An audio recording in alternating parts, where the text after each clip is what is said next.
écoles resteront-elles fermées le jour de la rentrée? C'est ce que projettent les maires de Guyane. Si les contrats aidés ne sont pas maintenus, au moins jusqu'à la fin de l'année, les détails à suivre dans ce journal. Troisième édition de la toile des palmistes, véritable pépinière de réalisateurs. Le concours de court-métrage de la GCAM est lancé, ouvert à tous. Les films sélectionnés seront projetés lors du festival en octobre. Enfin, Fanny Di remonte en scène. En Martinique, la chanteuse de zouk guyanaise était en concert ce week-end au domaine de l'Oasis. Elle était accompagnée de Warren. Madame, Monsieur, bonsoir. Bienvenue dans ce journal. Pour ouvrir cette édition, l'ultimatum des maires de Guyane au sujet du gel des contrats aidés pour ce deuxième semestre. Si ces contrats ne sont pas maintenus, au moins cette année, ils menacent de retarder la rentrée. David Richer était au micro de Stéphane Govindin. Cette rentrée scolaire, il y a plusieurs sujets. Le doublement des CP, où c'est compliqué à mettre en place en Guyane, mais surtout la pérennisation des emplois aidés, ce qui n'est plus le cas aujourd'hui. Donc écoutez, nous avons fait une missive au président de la République pour lui demander de revoir sa copie et qu'il puisse y avoir pour la Guyane, peut-être pour les Outre-mer, mais moi je parle pour la Guyane, une exception puisqu'on ne peut pas se permettre, avec une telle démographie, un tel décrochage scolaire, un taux de chômage important, de renoncer aux emplois aidés. Écoutez, ces contrats aidés, les collectivités territoriales en ont besoin, mais pas que nous, le tissu associatif en a besoin. Ça nous permet d'embaucher à moindre coût et ça permet aux jeunes de trouver un job, un emploi, et pour lui permettre de trouver une solution et non pas de finir comme certains des mules à l'aéroport. Donc aujourd'hui nous sommes vent debout, il faut que ces contrats aidés en Guyane soient maintenus. J'ai rencontré le préfet avec mes collègues maires hier. Il nous a assuré, et puis j'ai senti un homme qui avait envie de faire avancer les choses. Et il est en train, avec le ministère, et notamment par le biais d'une visio ce matin, parce qu'il y avait le Conseil des ministres, de négocier en faveur de la Guyane. C'est bien ce que j'ai dit dans le courrier au président de la République, c'est au préfet, c'est que nous ne serons pas en mesure d'ouvrir nos classes à la rentrée si nos emplois ne sont pas sauvegardés. Un emploi aidé, c'est quoi? C'est l'État qui aide à payer le salaire. Pour certaines mesures, 75%, pour d'autres, 40%. Ça veut dire que les mairies, pour parler que des mairies, payent juste le solde. Et je peux parler pour les chefs d'entreprise, etc. Ou pour les associations qui en ont besoin. Si on n'a plus ça, ça veut dire que le job occupé aujourd'hui me coûtera 3 fois plus cher avec les charges. Donc le calcul est vite fait, ça veut dire qu'on ne sera plus en mesure d'embaucher. Et quand on sait qu'en Guyane, on ouvre des classes, là-bas on les ferme en métropole, même aux Antilles. En Guyane, c'est le seul département avec Mayotte où on ouvre des classes.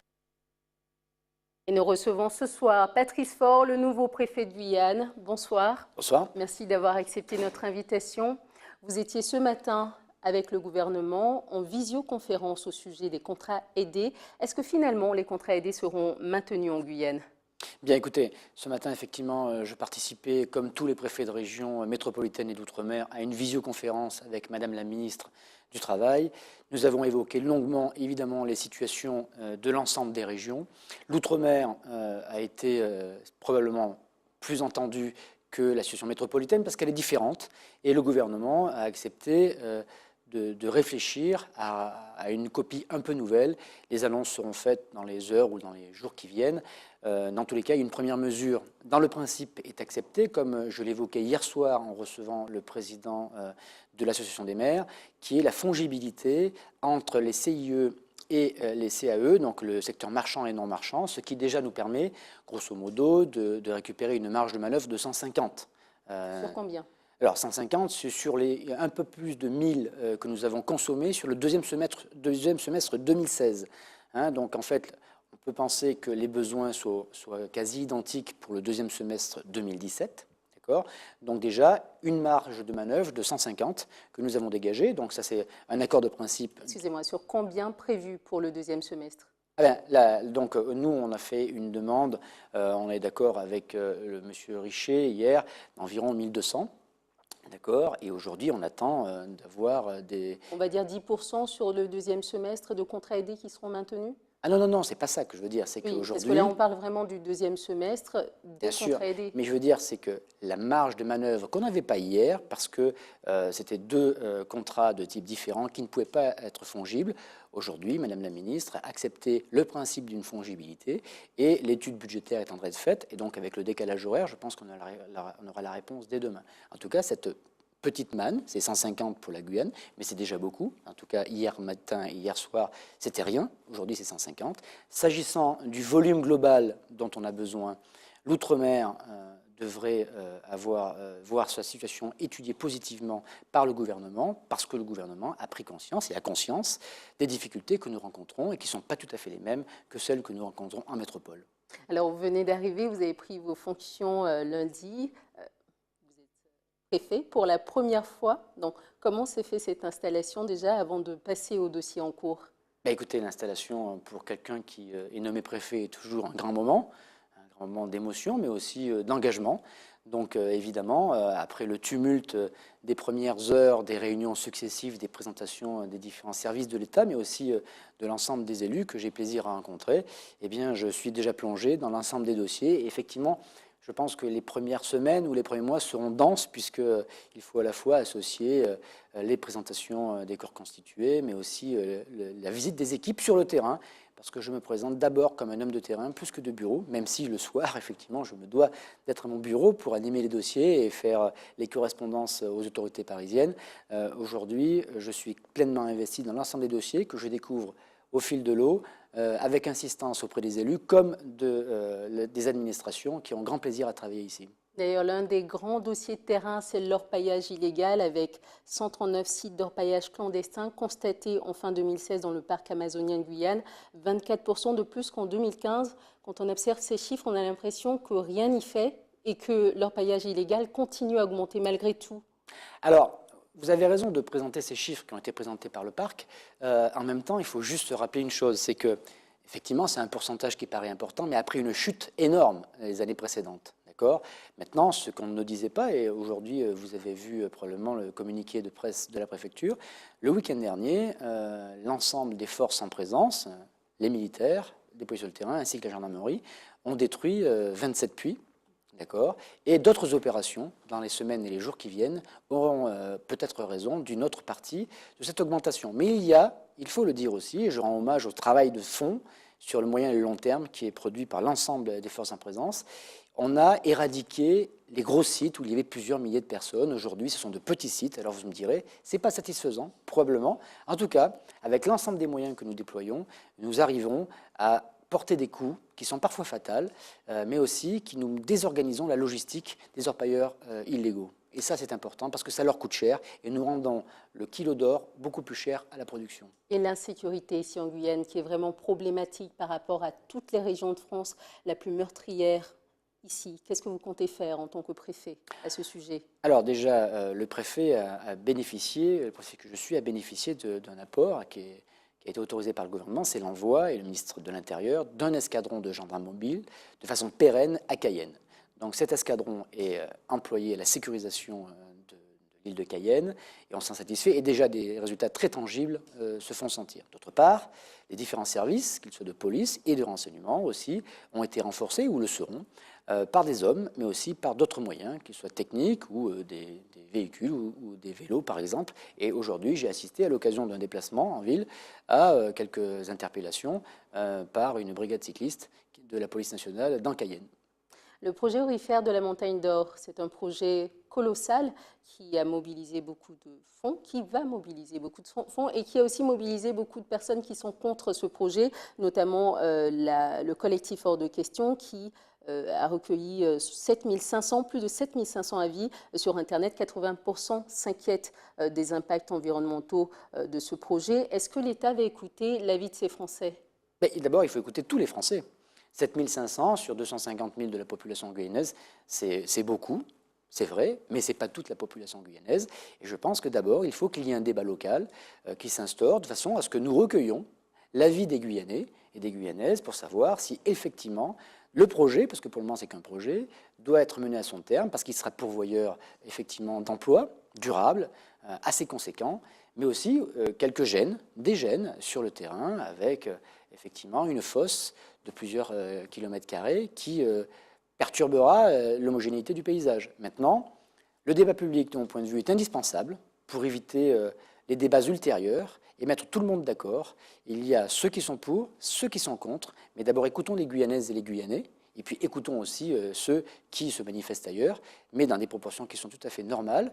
Et aujourd'hui, de mon point de vue, ne pas organiser ce débat local serait fragiliser un dossier qui me paraît important, au moins de le porter dans le principe. Alors, on va venir sur cette affaire d'élection d'un nouveau maire dans la commune de Matoury, suite à l'annulation du scrutin prévu samedi dernier par Serge Smock, en sa qualité de maire par intérim. Gabriel Serville, le maire sortant et député de la première circonscription, a parlé de détournement de pouvoir et d'usurpation d'identité et de fonction. Gabriel Serville, on appelle à votre arbitrage. Comment allez-vous trancher? Alors, écoutez, j'ai été saisi. Et donc, la question qui m'est posée est aujourd'hui analysée par les services juridiques de la préfecture, mais aussi de la direction générale des collectivités locales, et probablement du Conseil d'État. Aujourd'hui, je ne peux pas vous répondre sur le sujet. Pour autant, les services de l'État s'activent pour apporter des réponses à ce sujet, qui est d'abord un sujet local. Et il y aura une nouvelle élection, un nouveau maire, d'une façon inévitable. Le délai, effectivement, n'était pas celui de dimanche qui était espéré. Maintenant, j'espère que dans les jours prochains, un nouveau maire sera élu dans cette commune. Merci Patrice Faure. Vous êtes le nouveau préfet de Guyane. Merci d'avoir accepté notre invitation. Merci à vous. Les assistantes maternelles rentrent en grève à partir de minuit ce soir. Elles réclament notamment la clarification de leur statut et l'organisation de leur droit à la mobilité interne. Patricia Simonard, secrétaire générale de l'UTG-CTG, était au micro de Karine Alcide. Depuis le 2 août, nous avons écrit au président de la CTG. On lui demande un certain nombre d'éclaircissements sur des points concernant la rémunération de ces assistantes maternelles, la situation statutaire de ces agents, et aussi le temps de travail pour ces agents et la question de la mobilité. Donc depuis le 2 août, nous avons écrit. Le 15, on a une réponse où il dit que notre demande est légitime et qu'il demande au pôle ressources humaines de nous recevoir dans les meilleurs délais. Donc nous avons écrit le 2, aujourd'hui nous sommes le 30, donc c'est un préavis de grève. Donc aujourd'hui, les assistantes maternelles sont en grève. Du 1er septembre, si nous n'avons pas d'issue et pas de réponse à nos points que nous avons en tout cas interrogé le président, les portes seront fermées. Donc les assistantes maternelles ne vont pas accueillir les enfants. Nous sommes au regret et nous nous excusons déjà auprès des parents. Il y a une dizaine d'assistantes maternelles, ce qui représente à peu près une trentaine de places, en tout cas pour le service multi-accueil de Myrsa. Au vu des éléments qui composent leur arrêté, c'est un statut qui est complètement bâtard, parce qu'elles sont régies par 3 réglementations différentes. Donc la loi sur le Code du travail, le Code de l'action sociale et de la famille et la loi, en tout cas, qui régit les fonctionnaires, certains articles. En tout cas, elles doivent prétendre, elles ont des droits et des obligations par rapport à tout ça. Mais aujourd'hui, nous constatons que dans leur arrêté, il y a manifestement, en tout cas, des irrégularités que nous voulons éclaircir. Sont exposants de toutes les communautés guyanaises, 10 000 visiteurs attendus. Le 11e salon de l'agriculture est en octobre et les premiers préparatifs sont déjà en cours. Ce matin, une réunion du comité de pilotage se tenait à l'hôtel de la collectivité territoriale. Jean-Hubert François, président de la Chambre des jeunes agriculteurs, était au micro de Stéphane Gauvindin. L'enjeu du salon, il faut savoir que de 1, c'est le plus gros salon pour les agriculteurs en Guyane. La dernière édition, on avait fait plus de 8 000 entrées sans compter les enfants. Donc cette année, on vise 10 000 visiteurs, mais on passe également de 95 exposants à plus d'une centaine d'exposants. Donc vraiment, l'enjeu il est important parce qu'il faut montrer à la population, et les agriculteurs ont besoin de montrer qu'en Guyane, on a des agriculteurs non seulement qui produisent des bons produits, mais aussi qui sont ingénieux en termes de transformation. Aujourd'hui, on a de la confiture de manioc qui vient d'Awala, mais combien de personnes connaissent cette confiture? Donc voilà, c'est l'occasion de rapprocher un petit peu les agriculteurs de la population pour, voilà, dans le but uniquement de montrer la diversité de l'agriculture de notre département. Le thème de cette année, c'est l'agriculture des métiers d'avenir. Donc ça veut dire qu'on va parler également des métiers qui tournent autour de l'agriculture. Par exemple, bien souvent, quand on voit un agriculteur sur son champ, il ne faut pas oublier que bien souvent, il y a un technicien agricole derrière lui. Mais ce métier-là, lui, il n'est pas connu. Donc c'est aussi pour montrer aux jeunes que quand ils prennent la direction du lycée agricole, ce n'est pas forcément pour devenir agriculteur, ça peut être aussi pour devenir technicien, ça peut être pour devenir ingénieur, ça peut être pour devenir vétérinaire. Après ces mois de mobilisation, c'est vrai qu'on on est chacun retourné sur nos fermes, mais tout en sachant qu'on est resté proche de nos dossiers.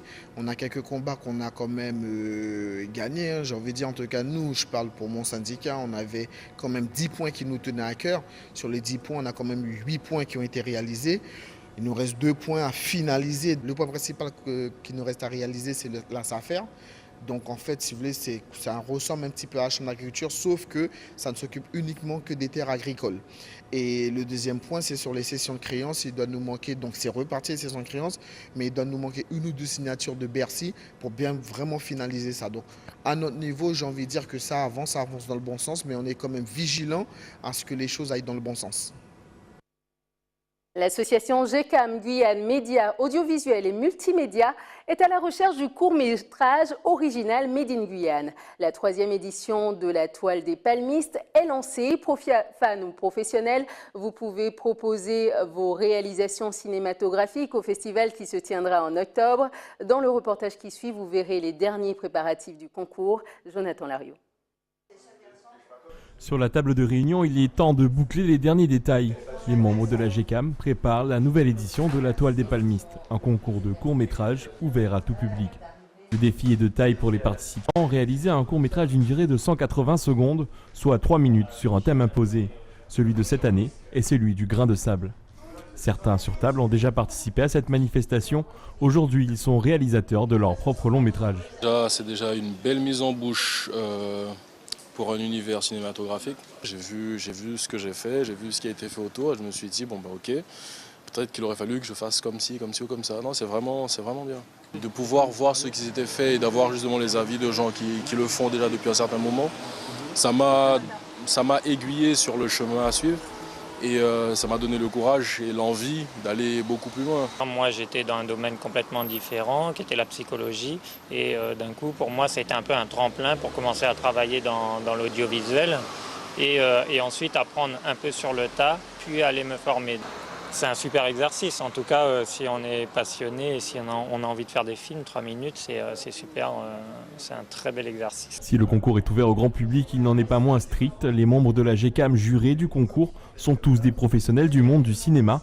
Les convaincre ne sera pas une tâche facile. C'est pas parce que c'est court que ça va pas prendre du temps. Au contraire, on demande à ce qu'il y ait beaucoup de rigueur, des choses très originales. Enfin, l'idée, c'est d'être très très percutant en peu de temps. Les histoires racontées, on en a plein. Hein. Et puis chaque regard est différent. On a des gagnants des éditions précédentes qui aujourd'hui travaillent, ont un statut d'intermittent du spectacle, enfin, sont vraiment rentrés dans la filière. Certains ont poursuivi des études. Et donc voilà, c'est vrai que le but, c'est de professionnaliser aussi des nouveaux techniciens, des nouveaux réalisateurs, des nouveaux auteurs. La Toile des Palmistes se tiendra sur 3 jours, du 26 au 28 octobre. Les futurs candidats ont jusqu'au 30 septembre pour déposer leur film et montrer leur talent de réalisateur. Dans le reste de l'actualité, une nouvelle école aux normes parasismiques en Martinique. Installée au Diamant, elle est à l'épreuve des séismes et des cyclones. Inaugurée ce matin, l'école accueillera les premiers élèves dès lundi. Reportage de nos confrères d'ATV Martinique. Ce devait être une école de transit, ce sera finalement des locaux permanents qui accueilleront dès lundi les 360 élèves de l'ancienne école de Dizac. Cette école, elle est très belle et j'espère qu'on pourra apprendre de nouvelles choses. Et on nous a dit qu'on allait nous fournir de nouvelles tables ou de nouvelles chaises. Et moi, j'ai envie de me sentir à l'aise pour mieux travailler. Cette nouvelle école, pour moi, c'est un bel outil. Je pense que les enfants sont satisfaits parce que moi, je suis satisfaite du travail. C'est fait pour ça, justement, qu'ils se sentent à l'aise, qu'ils se sentent en sécurité, surtout la sécurité. Et des bons résultats. Et de bons résultats, bien sûr. Ces locaux accueilleront une classe de CE2, 4 de CM1 et 4 de CM2. Les professeurs, eux aussi, sont heureux de pouvoir exercer dans de meilleures conditions. Le plus gros changement, c'est l'école en elle-même, en fait. Parce qu'en bas, c'est vrai que c'était beaucoup de béton, par exemple, avec un gros bâtiment rectangulaire. Et là, on voit que c'est tout de suite même la cour. Et c'est plus joli, il y a des bancs, un peu de verdure. Donc, au niveau d'un cadre, le cadre de travail est plus joli. Le chantier de 2,9 millions d'euros a débuté le 31 août 2016. Financé par l'État à hauteur de 80%, de 15% par la CTM et 5% par la mairie, il devait être prêt pour cette rentrée et respecter toutes les nouvelles normes européennes. Mais ce sont surtout les conditions de travail des élèves qui ont préoccupé l'architecte au moment de la conception du projet. Ce bâtiment se veut avec une ventilation naturelle et d'éviter que les élèves soient dans des salles surchauffées ou dans des AGECO, c'est ce qu'on a fait pendant quelques années, pour aller vite. Et nous avons voulu aller vite justement avec ce bâtiment en dur et qui respecte aussi le climat. Et les normes antisismiques. Et les normes bien entendu parasismiques et paracycloniques. Cette nouvelle construction rentre dans un projet plus global de réaménagement des établissements du Diamant. La nouvelle école de Carrière remplace celle de Dizac qui sera finalement détruite. Celles du Bourg et de Haut-Mulane seront rénovées selon le maire d'ici 3 ou 4 ans. Particulièrement les écoles de la Martinique étaient très vulnérables après le séisme de 2007.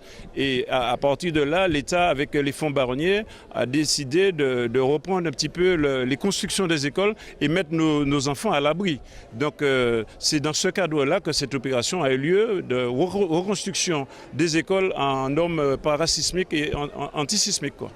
Les élèves devraient donc être dans de bonnes conditions pour étudier. Début des festivités, lundi 4 septembre. Enfin, l'image d'un concert exceptionnel ce week-end au domaine de l'Oasis. Entre Fanny Di et Warren, la Guyanaise a fait son retour sur la scène martiniquaise. Je vous laisse profiter de cet extrait.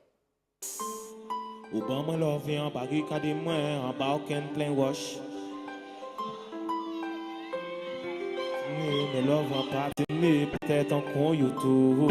Et depuis tout jeune, moi, en faire pour mettre sans entrer en problème, la paix m'a qui s'élève. Moi, t'es trop jeune pour supporter ça, ou moi, changer pas, ou pas laguer moi.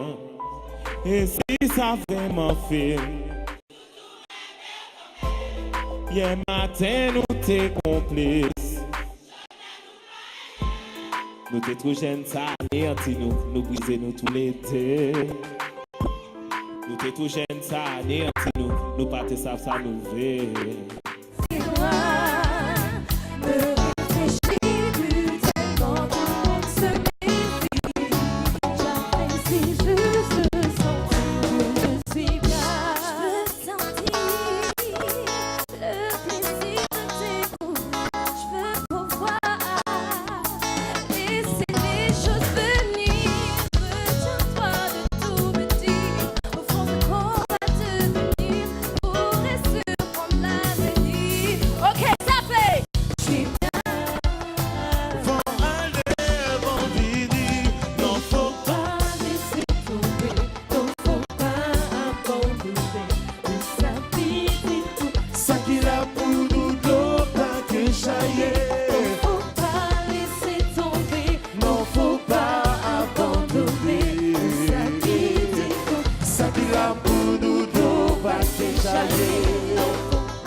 Pas la gueule, dis-moi ce qui ne va pas.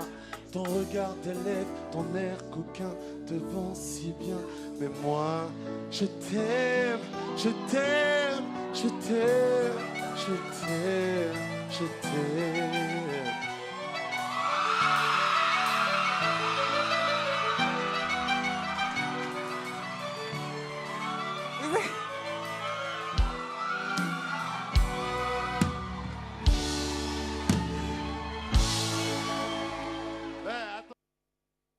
Voilà, arrivé à la fin de cette édition, voici les titres que nous avons développés. Les écoles resteront-elles fermées le jour de la rentrée? C'est ce que projettent en tout cas les maires de Guyane, si les contrats aidés ne sont pas maintenus au moins jusqu'à la fin de l'année.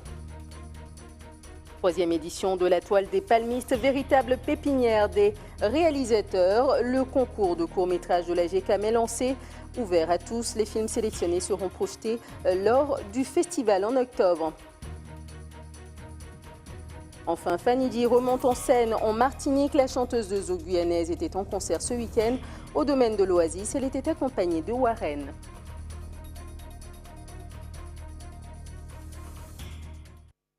Merci de nous avoir suivis. Prochain point de l'actualité dans quelques instants avec nos confrères de BFM TV. Je vous souhaite une très bonne soirée sur la TV Guyane.